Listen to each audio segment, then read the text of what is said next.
Jika seorang wanita ingin menyenangkan seorang pria dengan menyentuhnya, secara alami wanita membelai-belai kepala pria dengan lembut, mengusap wajahnya, mengusap punggungnya dengan lembut. Betul, Bu? Kalau suami kita di tempat itu kita usap-usap gitu ya. Itu kita loh, alaminya kita, ya. Tapi apa yang terjadi?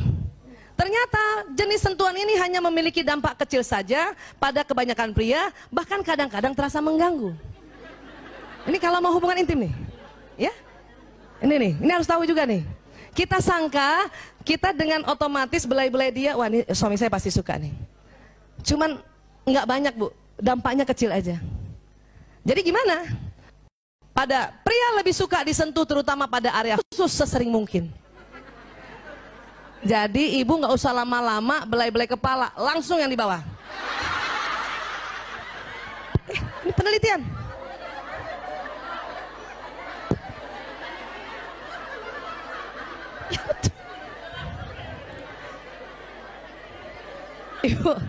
Ibu satu kali belai kepala atas, kepala bawah minta dibelai juga.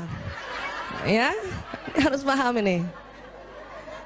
Nah ini sekarang, ketika seorang pria menyentuh wanita, ia akan menyentuh langsung, maaf, ke area sensual, menjamah payudara dan selangkangan. Banyak perempuan nggak suka.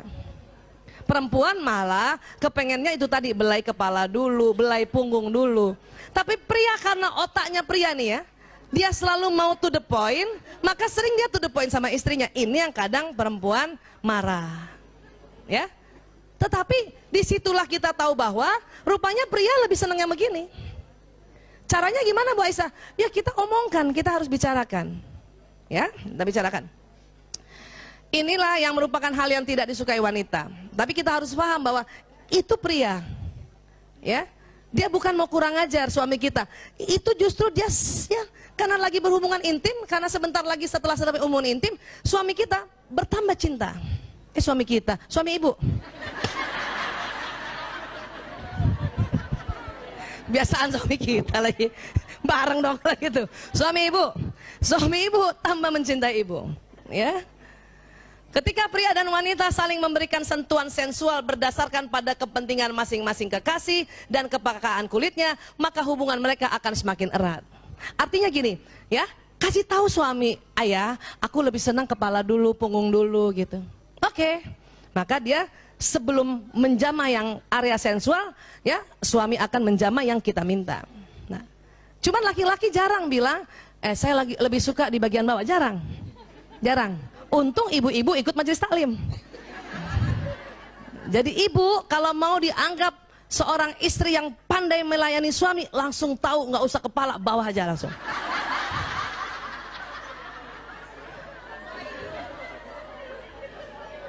Itu laki-laki suami ibu tuh langsung rasanya, dia tahu banget. Ya Bu, padahal kita kepengen juga yang belai kepala kan. Ya sudah sebentar, kepala, punggung, leher suami, langsung bawa, ya.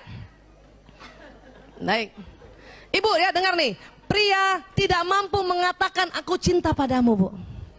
Siapa yang suaminya pernah bilang atau sering bilang aku cinta padamu? Coba angkat tangan. 1, 2, 3. 3. Kita ada 1000 orang gini cuma 3. Ibu, siapa yang suaminya jarang bilang aku cinta padamu? Ya Allah, angkat tangan semua. Bu, dengar ya. Kalau suami ibu jarang bilang aku cinta padamu, itu biasa. Tapi kalau ada suami sudah bisa bilang sama istrinya aku cinta padamu, itu luar biasa. Makanya Bayanti, kenapa selama berapa tahun married, berapa kali bilang aku cinta padamu?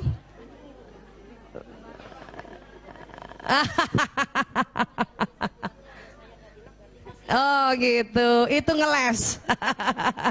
Kata dokter Yanti, suaminya bilang, kalau saya nggak bilang aku cinta padamu, itu berarti masih cinta. Yeah, bisa aja, bisa aja. Ya, baik. Sekarang Bu, ibu, laki-laki Bu, kalau dia sudah tidur Bu, maka otaknya itu istirahat 70%-nya, ya, listriknya mati Bu. Laki-laki. Ya, perempuan Otak wanita dalam keadaan istirahat, 90% aktivitas elektriknya hidup. Laki-laki istirahat, aktivitas otaknya 70% mati. Perempuan istirahat, 90% aktivitas otaknya hidup. Berarti yang mati berapa persen? Maka jangan heran waktu anak masih kecil, anak nangis, ibu yang bangun.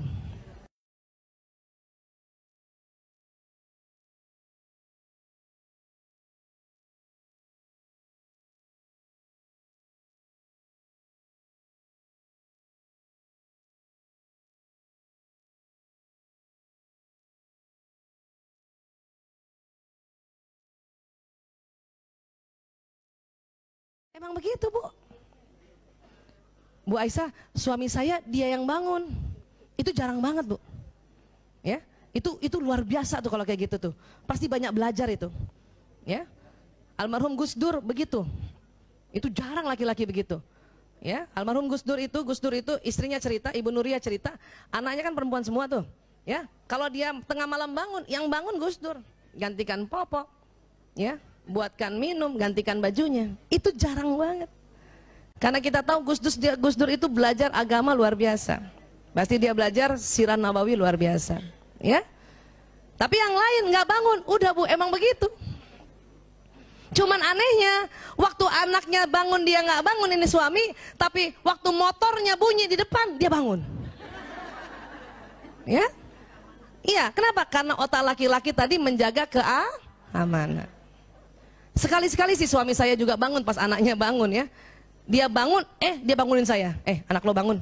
Saya bangun, dia tidur lagi. Itu aja udah syukur. Ya. Ibu, tidak boleh dendam karena hal ini. Nggak boleh. Ya, kita ingat-ingat. Ya, saya punya anak 4, nggak pernah dia bantuin kalau malam. Bu, nggak cuman ibu doang. Hampir semuanya begitu. Ya. Kalau ini sampai ginian dendam, aduh kasihan. Kasihan siapa? Kasihan ibu lah. Ya, bukan kasihan dia, ya. Oke? Pagi-pagi pria juga, ya. Ingat, karena cuma 7.000 kata, maka dia tidak langsung ngomong. Perempuan pas bangun habis doa masih langsung ngomong, ya kan? Bangun, sholat subuh. Ya, Mbak, tolong Mbak, roti bakar Mbak. Kasih kecap, kasih mentega, tuh kan saking cepet-cepetnya kan, gitu. Itu perempuan. Laki-laki bangun diam. Ya, mau makan apa? Roti. Kan kita maunya roti bakar, roti tawar atau roti keju gitu kan? Nggak bisa, Bu. Mau makan apa? Telur. Telur apa? Nggak bisa gitu bilang. Telur rebus, kasih garam dikit sama merica, nggak bisa. Kenapa? Dia belum loading 7.000 kata. Ya, subuh-subuh ini. Ya. Bahkan sebetulnya selain dia belum bisa ngomong terlalu banyak, mukanya juga tetap rata. Walaupun maaf habis hubungan intim suami istri. Ya. Ini dia. Diam aja mukanya. Walaupun dia itu bahagia. Terima, Bu, suaminya gini, Bu? Nggak ada. Ibu mau suaminya baru bangun. Tada! Good morning my darling. Mau ibu suaminya kayak gitu? Kayak gini ya. Bu, laki-laki tadi setelah kita bicara tentang hubungan intim ya, setelah dia mencapai orgasme, 99,9% laki-laki tertidur. Betul, Bu? Kadang perempuan kalau nggak paham jengkel. Tidur. Padahal, Bu, kenapa laki-laki tertidur setelah orgasme? Itu sedang ya banjir dopamin, banjir hormon bahagia. Kalau di narkotika itu sedang fly. Pada saat dia tidur, ibu tahu nggak ngapain dia? Pada saat tidur dia flashback, ingat dari awal istrinya melayaninya. Ya, makanya kalau suami tidur, ibu jangan cubit. Tidur, padahal lagi ngingetin ibu tadi. Lagi nginget-nginget ibu cubit, nggak jadi. Selesai tuh. Ya, sudah biarkan dia tidur. Ibu harus bangga pada saat dia tidur, dia sedang mengenang aku.